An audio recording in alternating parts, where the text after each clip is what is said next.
शिल्पकार माननीय मुख्यमंत्री जी से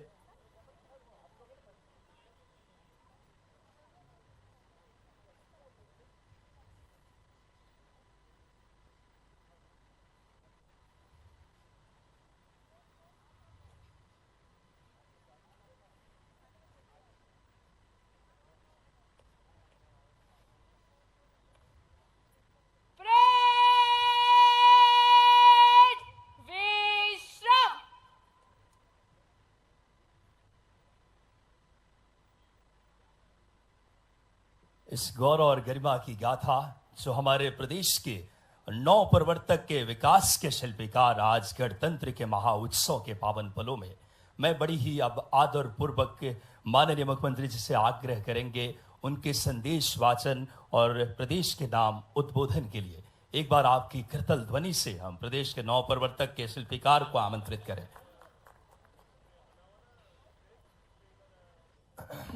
जय श्री महाकाल।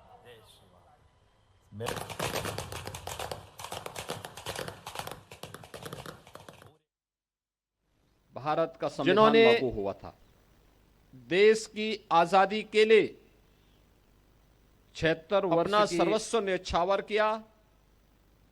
इस आंदोलन में बढ़ चढ़ करके भाग ले यात्रा देश की आजादी को सुनिश्चित किया और स्वतंत्र भारत में हमारे इस संविधान ने देखे हैं देश की सुरक्षा के लिए, आंतरिक और बाह्य सुरक्षा के लिए अपने आप को बलिदान किया है। ऐसे भारत माता एक भारत श्रेष्ठ भारत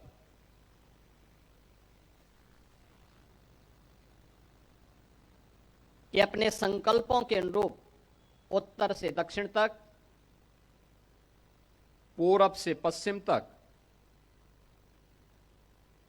प्रत्येक भारतवासी के गौरव, भारत की एकात्मता और अखंडता के लक्ष्य को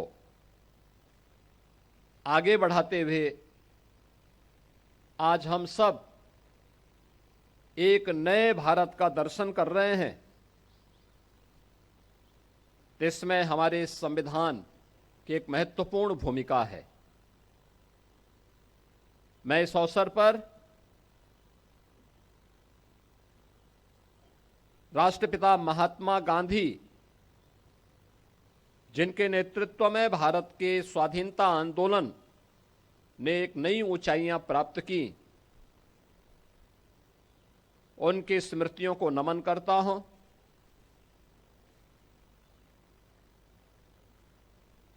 भारत के संविधान के सभा के अध्यक्ष,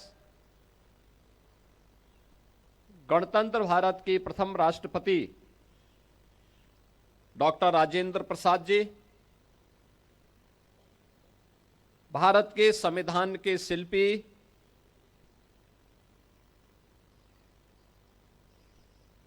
बाबा साहब डॉक्टर भीमराव अंबेडकर, वर्तमान भारत के शिल्पकार लौह पुरुष सरदार वल्लभ भाई पटेल, क्रांतिकारियों के सिरमौर नेताजी सुभाष चंद्र बोस समेत भारत माता के उन महान सपूतों को, जिन्होंने देश की आजादी के लिए अपना सर्वस्व न्यौछावर किया, इस आंदोलन में बढ़ चढ़ करके भाग लेकर के देश की आजादी को सुनिश्चित किया और स्वतंत्र भारत में देश की सुरक्षा के लिए, आंतरिक और बाह्य सुरक्षा के लिए अपने आप को बलिदान किया है। ऐसे भारत माता के सभी ज्ञात अज्ञात धान से लबालब है। राज बनने के बाद व्यवस्थित रूप से धान की खरीदी हुई। जब धान खरीदी आरंभ हुई तो इसका आंकड़ा 5 लाख मीट्रिक टन था। पिछली बार खरीदी का यह आंकड़ा 149 लाख मीट्रिक टन तक पहुंच गया। हमने पिछले 2 साल में किसान हितैषी योजनाओं के माध्यम से किसानों के खाते में 1.5 लाख करोड़ रुपए अंतरित किए हैं। हमारी सरकार किसानों के हित में फैसले लेती है। अटल सिंचाई योजना के तहत वर्षों से अपूर्ण और लंबित पड़ी 115 सिंचाई योजनाओं को पूर्ण करने हमने 2800 करोड़ रुपए की योजना की मंजूरी दी है। प्रधानमंत्री जी ने दीपावली के मौके पर जो जीएसटी रिफॉर्म्स किए उसका सबसे अधिक लाभ हमारे किसान भाइयों को मिला। ट्रैक्टर और अन्य कृषि उपकरण काफी सस्ते हो गए। कृषि मशीनरी बेचने वाले कारोबारियों के लिए तो काफी व्यस्तता का समय रहा। खेती किसानी से वंचित उत्पादों पर कर घटाने का सबसे बड़ा लाभ यह हो रहा है कि हमारे किसान भाई आधुनिक खेती को तेजी से अपना रहे हैं। हमारे छत्तीसगढ़ का चावल 120 देशों में निर्यात होता है। लागत घटने और सरकार द्वारा अच्छा मूल्य मिलने से किसानों के लिए अपने उत्पादों को प्रतिस्पर्धी रखने में काफी मदद मिलती है। हमारा देश अन्य देशों के साथ व्यापार वार्ता भी कर रहा है। यह वार्ता महाशक्तियों के साथ भी हो रही है। प्रधानमंत्री जी ने स्पष्ट कह दिया है कि जो भी व्यापार समझौते होंगे उनमें किसानों का किसी तरह से अहित नहीं होने दिया जाएगा। डबल इंजन की सरकार किसानों के मुद्दे पर कभी झुकती नहीं, किसानों के मुद्दे पर सिर उठाकर खड़ी रहती है और किसान भाइयों को उनका हक दिलाती है। किसानों के साथ ही श्रमिक भाइयों की समृद्धि हमारी सर्वोच्च प्राथमिकता है। हमारी सरकार ने 2 वर्षों में 29 लाख से अधिक श्रमिकों को विभिन्न योजनाओं के माध्यम से 800 करोड़ रुपए से अधिक राशि अंतरित की है। महिला सशक्तिकरण के उद्देश्य को देखते हुए रात की पाली में भी महिला श्रमिकों के सशर्त नियोजन का प्रावधान किया गया है। 2 वर्ष में ही कर्मचारी राज्य बीमा अधिनियम के तहत बीमित कामगारों की संख्या 4,60,000 से बढ़कर 6,26,000 हो गई है। केंद्र सरकार ने जिन 29 पुराने श्रम कानूनों की जगह 4 श्रम संहिताएं लाई हैं, श्रमिक भाइयों के हित में उनका तेजी से क्रियान्वयन किया जा रहा है। हमारी सरकार ने 2 साल पूरे किए हैं। मोदी जी की गारंटी को पूरा कर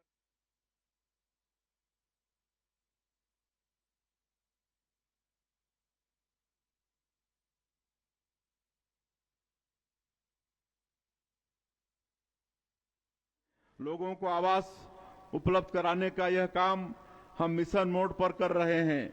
मुझे आपको यह बताते हुए बहुत खुशी हो रही है कि हर दिन लगभग 2000 आवास प्रदेश में बनाए जा रहे हैं। यह गति पूरे देश में सबसे अधिक है। आप सभी छत्तीसगढ़ में हो रही आवास क्रांति के गवाह हैं। खप्पर वाली छतें अब बीते दिनों की बात हो गई। अब हर घर पक्का और बुनियादी सुविधा से युक्त है, जहां जल जीवन मिशन से शुद्ध जल मिल रहा है। राज्य स्थापना से पूर्व प्रदेश के लोगों को घंटों पावर कट का सामना करना पड़ता था। विद्युत उत्पादन के मामले में हम देश में अभी दूसरे नंबर पर हैं और पहले नंबर की ओर तेजी से अग्रसर हैं। आज प्रदेश के बीपीएल परिवारों को एकल बत्ती योजना के तहत निःशुल्क बिजली तथा शेष परिवारों को 24 घंटे रियायती दरों पर बिजली मिल रही है। एनर्जी सेक्टर में हम विकसित भारत और विकसित छत्तीसगढ़ की जरूरतों के अनुरूप कार्य कर रहे हैं। इसी क्रम में प्रधानमंत्री जी ने सीपत में 9,790 करोड़ रुपए के सुपर थर्मल पावर प्रोजेक्ट की आधारशिला रखी है। डबल इंजन की सरकार का फोकस शून्य कार्बन उत्सर्जन लक्ष्य को लेकर है और इसी के अनुरूप कोरिया, सरगुजा, बलरामपुर जैसे जिलों में सिटी गैस डिस्ट्रीब्यूशन पाइपलाइन पर काम कर रहे हैं। प्रधानमंत्री सौर घर मुफ्त बिजली योजना में केंद्र सरकार के साथ राज्य सरकार की सब्सिडी भी मिल रही है, जिसके चलते बड़ी संख्या में लोगों ने अक्षय ऊर्जा के लिए रजिस्ट्रेशन कराया है। हमने गेल से भी एमओयू किया है, जिसके तहत गैस आधारित उर्वरक परियोजना मुख्य रूप से 12.7 लाख मीट्रिक टन प्रतिवर्ष क्षमता वाले यूरिया उत्पादन प्लांट पर केंद्रित है। नक्सलवाद की वजह से बस्तर में योजनाओं का क्रियान्वयन धीमा रह गया था, लेकिन अब इसने रफ्तार पकड़ ली है। नक्सलवाद ने लोगों को बेघर किया। हम हथियार छोड़ मुख्यधारा में लौटने वाले लोगों को पक्का घर दे रहे हैं। इसके लिए 15,000 आवास हमने स्वीकृत किए हैं। पीएम जनमन योजना के माध्यम से विशेष पिछड़ी जनजाति के लिए हम अब तक से देखने लगे और अपनी भारतीय संस्कृति के आदर्शों को भूलते गए। इस मानसिकता को भारतीय मूल्यों से युक्त शिक्षा से बदला जा सकता है। जब हमने सरकार का कामकाज संभाला तो हमारे सामने एक बड़ी चुनौती शिक्षा को लेकर ही थी। यह 2 कारणों से थी। जो ऑनलाइन क्लासेस हुई उनसे बच्चों को काफी लर्निंग लॉस हुआ। बच्चों को पढ़ने लिखने और गणित की सामान्य क्रियाएं करने में भी परेशानी होती थी। इस लर्निंग लॉस को ठीक करना बड़ी चुनौती थी। इस पर हमने विशेष रूप से मेहनत की। दूसरी इससे भी बड़ी समस्या दूरस्थ एवं ग्रामीण क्षेत्रों में शिक्षकों की कमी की थी। 453 ऐसे स्कूल थे जहां एक भी शिक्षक नहीं थे और 1428 स्कूल केवल एक शिक्षक के भरोसे चल रहे थे, जबकि राष्ट्रीय छात्र शिक्षक अनुपात की तुलना में हमारे प्रदेश में इसका अनुपात बहुत ही अच्छा है। हमने युक्तियुक्तकरण के माध्यम से शहरों के अतिशय शिक्षकों की ग्रामीण क्षेत्रों में पदस्थापना की और इस तरह से यह समस्या दूर हुई। अब जब मैं ग्रामीण क्षेत्रों में जाता हूं, लोग बहुत खुशी से बताते हैं कि उनके स्कूल में शिक्षक पहुंच गए हैं, स्कूल में बढ़िया पढ़ाई हो रही है। राष्ट्रीय शिक्षा नीति लागू होने के बाद बच्चे स्थानीय भाषाओं में पढ़ रहे हैं, इससे उन्हें सीखने में काफी आसानी हो रही है। हमने स्कूलों में आईटी आधारित मॉनिटरिंग को विद्या समीक्षा केंद्र के माध्यम से लागू किया है। हम राज्य में 9,000 स्मार्ट क्लास आरंभ करने जा रहे हैं और 22,000 कंप्यूटर लगवाएंगे। हाल ही में राष्ट्रीय स्तर पर परख सर्वेक्षण हुआ। सर्वेक्षण में राज्य की स्थिति बेहतर हुई है। इसका श्रेय मैं सभी शिक्षकों को देना चाहूंगा। उच्च शिक्षा में भी हमने राष्ट्रीय शिक्षा नीति को लागू किया है। पिछले महीने हमने कबीरधाम में मेडिकल कॉलेज भवन के निर्माण का कार्य शुभारंभ किया है। मुझे लगता है कि छत्तीसगढ़ की रजय जयंती यात्रा को समझना है तो यहाँ मेडिकल शिक्षा के विकास को समझना होगा। पहले यहाँ रायपुर में ही मेडिकल कॉलेज था, अब प्रदेश में 15 मेडिकल कॉलेज स्वीकृत हो चुके हैं। हमारी सरकार ने बिलासपुर में मल्टी सुपर स्पेशलिटी हॉस्पिटल के माध्यम से स्वास्थ्य सुविधाओं को सुदृढ़ किया है। इसके साथ ही कोनी में शासकीय फिजियोथेरेपी कॉलेज के लिए भूमि का चिन्हांकन भी कर लिया गया है। हमने एमबीबीएस की पढ़ाई हिंदी में कराने की व्यवस्था आरंभ की है। आईआईटी की तर्ज पर हम राज्य के जसपुर, बस्तर, कबीरधाम, रायपुर और रायगढ़ में प्रौद्योगिकी संस्थाओं का निर्माण करने जा रहे हैं। हमारी युवा आबादी हमारे लिए बड़ी संभावना है। हम राष्ट्रीय स्तर की संस्थाओं को प्रदेश में ला रहे हैं। नवा रायपुर को हम एडू सिटी के रूप में विकसित कर रहे हैं। हम निफ्ट, नाइलिट और फॉरेंसिक यूनिवर्सिटी जैसे संस्थान यहां आरंभ कर रहे हैं। युवाओं को पढ़ने लिखने की बेहतर जगह मिल पाए, इसके लिए हम रायपुर के नालंदा परिसर की तर्ज पर 34 नगरीय निकायों में अत्याधुनिक लाइब्रेरी बना रहे हैं। युवाओं के स्किल ट्रेनिंग से लेकर नए जमाने के कोर्सेस आदि की सुविधा देने के लिए सरकार हर संभव प्रयास कर रही है। 160 आईटीआई को हमने 484 करोड़ रुपए की लागत से मॉडल आईटीआई के रूप में उन्नयन किया है। हम पैन आईआईटी संस्था के माध्यम से भी स्किल अपग्रेडेशन के लिए काम कर रहे हैं। नई स्टार्टअप नीति के माध्यम से हमने 50,000 विद्यार्थियों को स्टार्टअप से जोड़ने का लक्ष्य रखा है। हमारे देश ने वर्ष 2036 में ओलंपिक खेलों के लिए दावेदारी की है। देश में खेल अधोसंरचना को मजबूत करने एवं खेलों का शानदार माहौल तैयार करने यह कदम उठाया गया है। ओलंपिक खेलों में छत्तीसगढ़ के खिलाड़ी भी अंतर्राष्ट्रीय स्तर पर अपनी प्रतिभा का प्रदर्शन करें। इसके लिए हम खेल अधोसंरचना को बेहतर बनाने का काम मिशन मोड पर कर रहे हैं। नया रायपुर के सेक्टर 28 में स्पोर्ट्स कॉम्प्लेक्स के लिए 85 करोड़ रुपए का बजट प्रावधान किया गया है। हमारा राज्य जनजातीय बाहुल्य है। तीरंदाजी की कला हमारे जनजातीय क्षेत्र की पहचान रही है। इसे निखारने के लिए हमने राष्ट्रीय आर्चरी एकेडमी की स्थापना हेतु नवा रायपुर में 13 एकड़ जमीन आवंटित की है। खिलाड़ियों को प्रोत्साहित करने हमने ओलंपिक खेलों में पदक विजेताओं के लिए विशेष धनराशि की घोषणा भी की है। खेल प्रतियोगिताएं कभी आसान जगहों में आयोजित नहीं होती। खेल सुकून के वातावरण में खेले जाते हैं। बस्तर में भी ऐसा ही सुकून लौट आया है। बस्तर ओलंपिक के आयोजन के माध्यम से हमने खेल के माध्यम से बस्तर की नई पहचान देश और दुनिया के सामने रखी है। पिछले वर्ष इन खेलों में 1,65,000 लोगों ने हिस्सा लिया था। इस बार 3,92,000 लोगों ने भाग लिया। इस साल हमें खेलो इंडिया ट्राइबल गेम्स की मेजबानी भी मिली है। प्रदेशों में खेलों का परिदृश्य उज्जवल है और हम इसकी बेहतरी के लिए निरंतर काम कर रहे हैं। प्रदेश की नई औद्योगिक नीति युवा आबादी के लिए बड़े पैमाने पर रोजगार सृजन की उम्मीदें लेकर आई है। नई नीति के तहत हम सिंगल विंडो सिस्टम और ईज ऑफ डूइंग बिजनेस के तहत निवेश में अनुदान प्रावधान तथा अन्य आकर्षक सुविधाएं निवेशकों को प्रदान कर रहे हैं। नई नीति के तहत हमने मुंबई, दिल्ली, अहमदाबाद और बंगलुरु जैसे महानगरों के साथ ही जापान एवं दक्षिण कोरिया में भी निवेश सम्मेलन किए।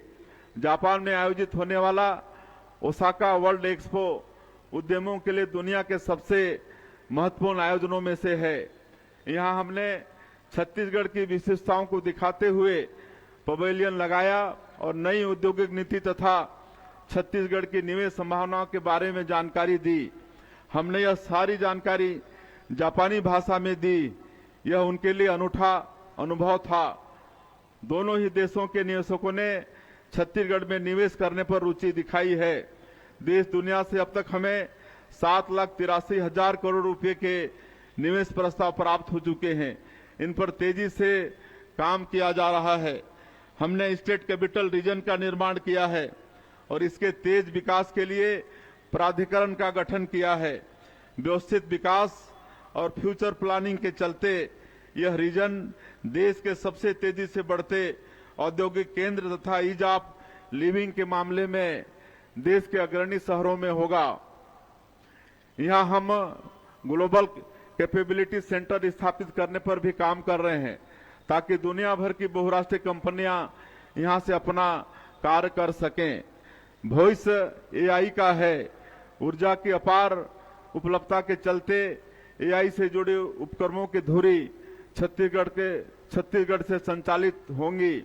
हमने अटल नगर नवा रायपुर में एआई डाटा सेंटर पार्क आरंभ किया है। इसकी लोकेशन भी इसको महत्वपूर्ण बनाती है।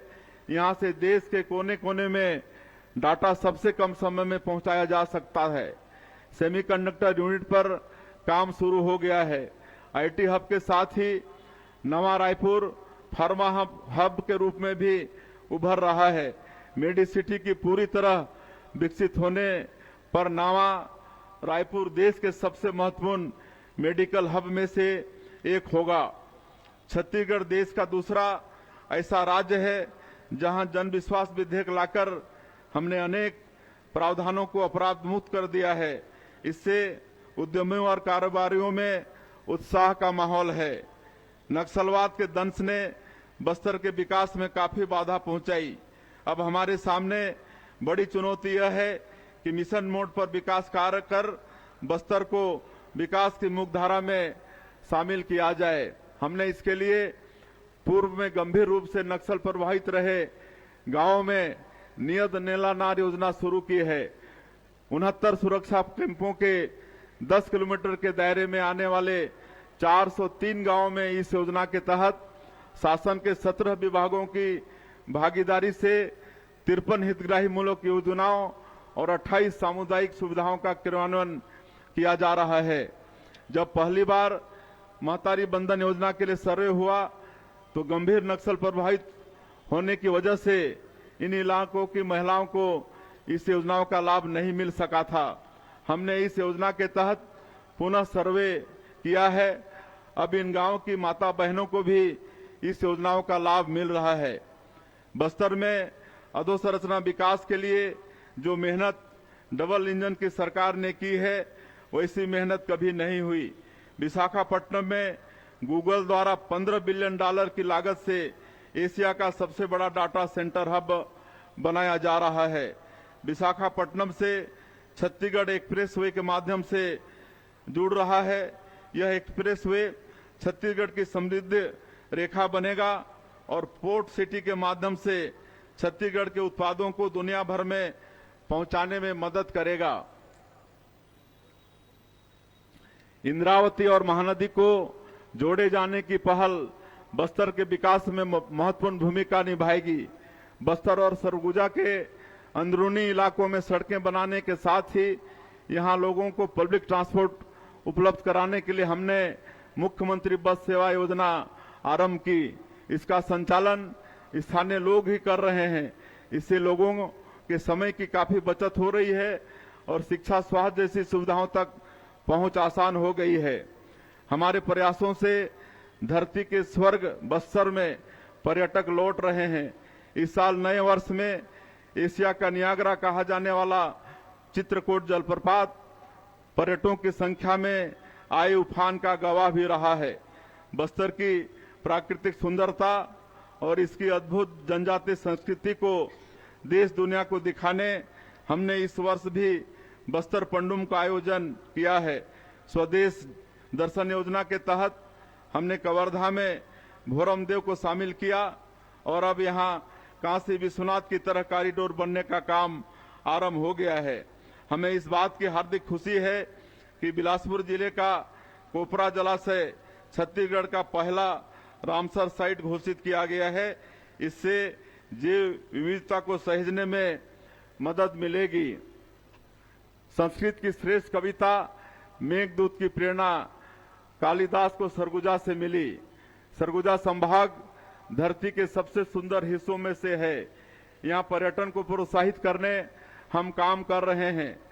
छत्तीसगढ़ का शिमला कहा जाने वाला मैनपाट में भी पर्यटकों की संख्या बढ़ी है। नई औद्योगिक नीति में पर्यटन को उद्योग का दर्जा देने और होम स्टे में निवेश पर आकर्षक प्रावधान देने का बेहतर नतीजा सामने आ रहा है। जसपुर में सबसे बड़े प्राकृतिक शिवलिंग मधेश्वर महादेव के दर्शन के लिए भी बड़ी संख्या में श्रद्धालु पहुंच रहे हैं। जसपुर का मयालय भी स्वदेश दर्शन योजना में शामिल हो गया है। रेल, सड़क और हवाई सेवाओं के विस्तार का असर सरगुजा संभाग के तेज विकास में नजर आ रहा है। यहाँ निवेश पर किए गए आकर्षक प्रावधानों के चलते तेजी से आर्थिक निवेश हो रहा है।